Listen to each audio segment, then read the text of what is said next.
First of all, I would like to thank Rabbi Zon and Rabbi Hakins for the opportunity of saying a few words today on this very, very important topic, the topic of Aveilus Rahman al-Islam, and the whole theme of losing someone close to yourself or someone's self. It's very important.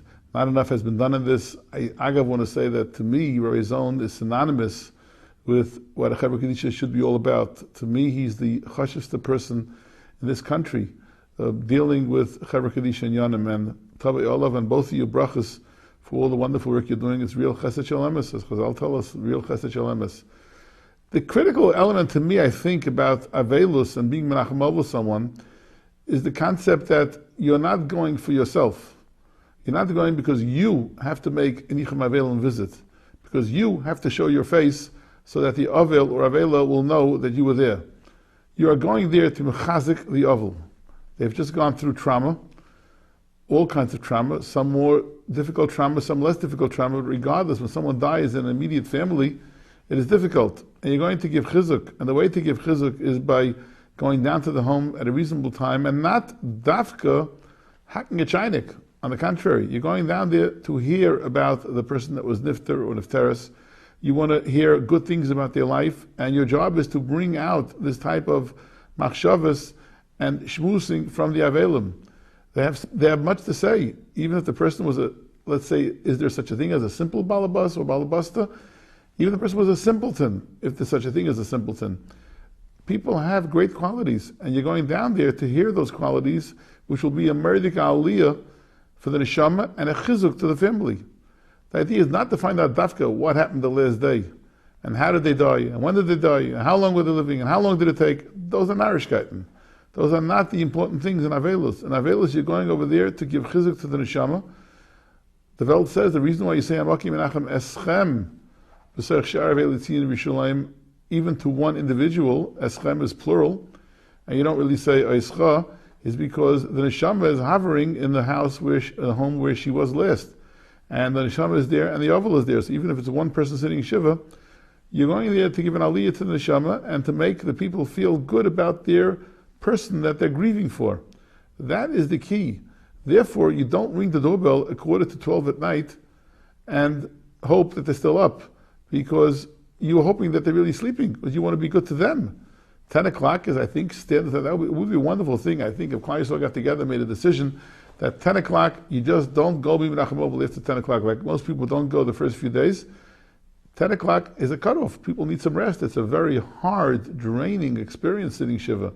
Very hard. I think there should be a time for breakfast, for lunch, for dinner. There should be a time so people can be able to eat, but you're not going there to make it more difficult for them. You're going there to make it more easy for them. It should be pleasant. It's not pleasant. The person died. Can't be really pleasant, but you're making it a feeling of they're overcoming their grief through hearing good things. I think not overstaying your stay is very important. Some people park themselves right in front of the yovel sometimes. They'll sit there for an hour while there are people coming in and out who are stuck in the back somewhere. You're there 10, 12 minutes tops, I think, is what someone should be sitting in. It's sure, I think they have that right. They come in for 5, 7, 8 minutes, and then they move on so the next person can come in. Now, of course, there are exceptions to every rule. Someone comes from Eretz Yisrael to Menachem Avol, or you're going to Eretz Yisrael to Menachem Avol. There are exceptions to rules, of course, or someone is very close to the family, or someone made a different type of long trip. You are looking to get the Avol or Avela to speak to you about their loss, what that loss meant to them, which will be a great chizuk to them afterwards, that they were able to give out about their father, about their mother, about their brother, their sister, their wife, their husband, their child. It should never happen.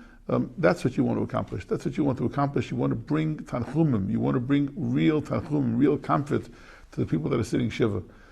I sat shiva twice, once as a young boy.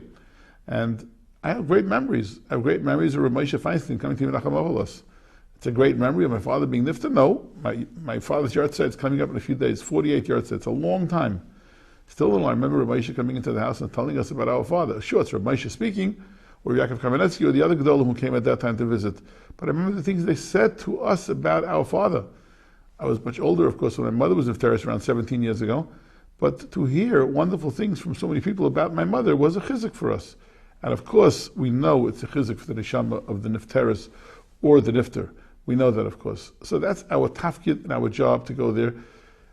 Not, by the way, Chazal say the halacha is you should not start talking. They should start talking. I think maybe that's the reason, because sometimes we just hack a cup. We hack on a chaynik with silly things.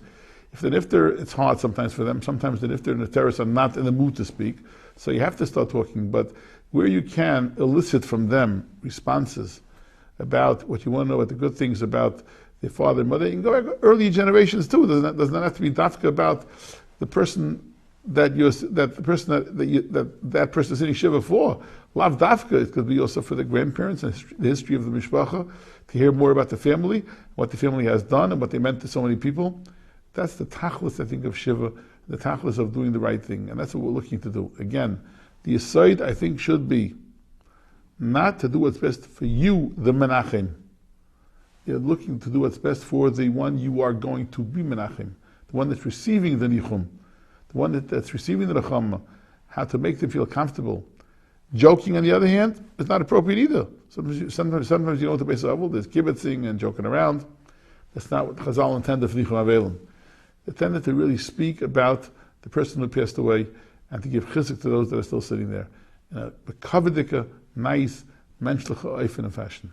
The other thing I'd like to address here tonight is what is our tachlis in the nichum avelim, in the sense of what should we take out so that the oval can walk away b'chuzuk from the whole situation and the matzav that he or she is in. I remember 48 years ago when my father was nifta, and people were looking for things to say to us to make us feel better.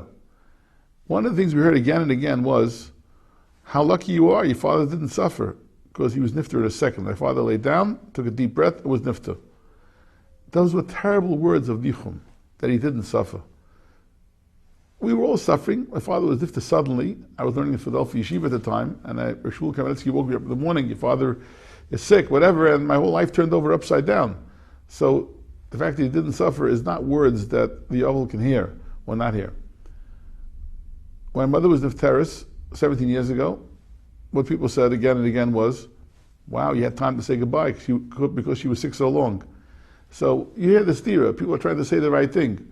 My mother suffered for 4 years, insufferably. My father was nifter suddenly, it was terrible. So don't look to say smart things because you think it's smart. Chizuk you can give them, and that is that all of the wonderful things they did, there's a cheshbon, there's a plan, there's a massive plan. I can't give that to you in a few short minutes on a video tonight, but by the time we finished hearing from the chashav Eden about my father, about my mother, we felt there's a plan, and these two are now in a murdik chashav place in Gan Eden. Not everybody is capable or can sit down and speak about Gan Eden or Olam Haba on that level, but certainly that there's a plan. HaKadosh Baruch Hu knows what He's doing, and even though it might be hard right now to accept, Tziduk Adin is for that reason. Why do you have Tziduk Adin? When Mitzadek the Din, we say HaKadosh Baruch Hu, you're righteous, you do the right thing, because we know that we're struggling with it. It's very hard. There's a little child that was nifter now in Eiput about 2 months ago. Parents are struggling, I'm sure, even though they're wonderful, magnificent, fantastic people, and the Kabbalah Hadin, the Tziduk Adin was extraordinary. But it's hard. Tziduk Adin is not an easy thing. But you can get across the message that HaKadosh Baruch Hu is watching everything, and He knows what He's doing.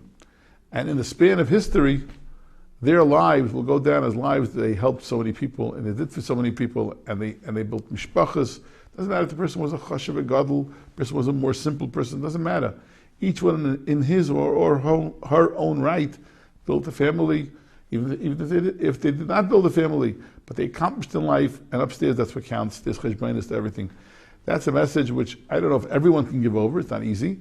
Someone who's a member of the cloth, somebody could do that easier, of course, but I think anybody can leave that message if the idea is to give chizuk, that your father, your mother, your brother, your sister, your wife, your husband, they were very special people and they made a change in my life. They did good things for me. HaKadosh Baruch Hu knows all these things. There's a cheshbon for everything. That can have a dramatic effect, if not right away, because it's hurting. Open wound hurts, but eventually the wound starts to close, and the good memories come back. I used to think my mother, Shalom, was sick at the end of her life, the last number of months on a respirator. What I worried about after she was nifteris was, I always remember the way she looked at the end with all those pipes and all those tubes. With time, I remembered my mother with a smile. With time, I remembered my mother and all the wonderful things that she did for different people, which I picked up over the week of Shivah. Of course, I had a lot of knowledge before and knowledge afterwards about it. But the idea is, I think, to realize that in the span of a lifetime, 5,774 years of life, people have come, people have left this world. But there's a cheshbon. There's a cheshbon. And you're there to give chizuk to those people who are looking and struggling to cope with the tziduk hadin. We should only see Yeshua's and Nechamas for Klal Yisrael. Again, grateful to the work that is being done by this wonderful organization. It's a difficult thing to be busy all day long with sadness and grief. And we are grateful to those that are doing it. And HaKadosh Baruch Hu should bring them only bracha v'atzlacha b'chol mas yedayim.